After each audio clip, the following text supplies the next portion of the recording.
Welcome back. Tonight at Summer Nights, we continued our study, Follow Me, where we are taking a look at what it means to be a disciple of Jesus. Now, we've said all summer long that a disciple is someone who lives for Jesus and goes out and shares his message. Last week, we talked about the first step of obedience for all disciples. That's baptism. And tonight, we're going to look at something else. That is another picture of the gospel, just like baptism was, and that is the Lord's Supper.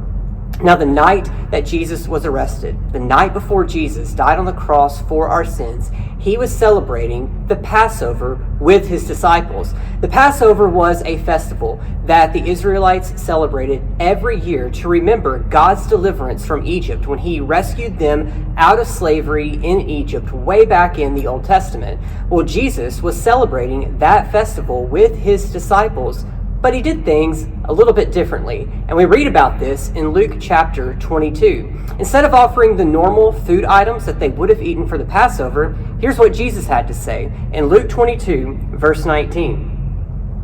And he took bread, gave thanks, broke it, gave it to them, and said, "This is my body, which is given for you.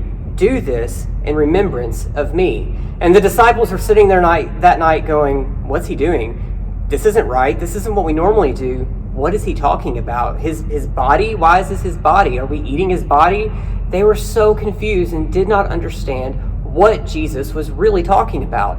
And things got a little more confusing. In the next verse, it says, "In the same way, he also took the cup after supper and said, 'This cup is the new covenant in my blood, which is poured out for you.'"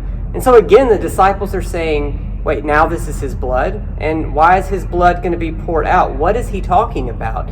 They did not know what was about to happen. They didn't know that Jesus was about to be arrested, that the next day he would die on the cross, that a few days after that he would rise again from the dead. They had no clue, even though he had told them that this was coming. But this was a picture of the gospel, a picture of what Jesus was about to do, how his body would be broken on the cross, how his blood would pour out, and how he was going to offer his life as a sacrifice for us, a sacrifice so that we could be saved.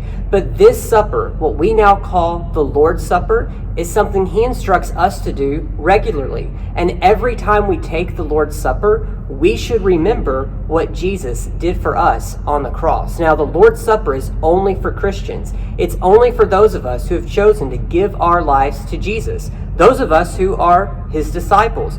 We're the only ones who should take this supper. But every time we do, we should remember all the things that Jesus did for us when he died on the cross and rose again. There's something else the Lord's Supper does for us. It also should give us a chance to reflect on our life. Is there sin in our life that we need to get rid of? Are there idols in our lives that we need to stop worshiping so we can turn back and worship God? Jesus had something to say about this, and it's found in our theme verse this summer, Luke 9:23. Listen again to what it says. "Then he said to them all, 'If anyone wants to follow after me, let him deny himself, take up his cross daily, and follow me.'" So you remember, deny yourself. We said that's saying no to certain things in our lives so we can say yes to Jesus. And when we take the Lord's Supper, it gives us an opportunity to say no to any sin that we may think of that's in our life so that we can say yes to Jesus and remember that he died for that sin. He'll forgive us of that sin. It's a chance to remember what he's done for us and a chance for us to turn our lives back to God. So the Lord's Supper, like baptism, is very important for the disciple. It's another chance to remember what Jesus has done for us so that we can then go out and tell other people that good news. Well, we hope to see you again next week. I hope you're working on memorizing Luke 9:23. Make that a challenge for your family the rest of the summer. We will see you next week.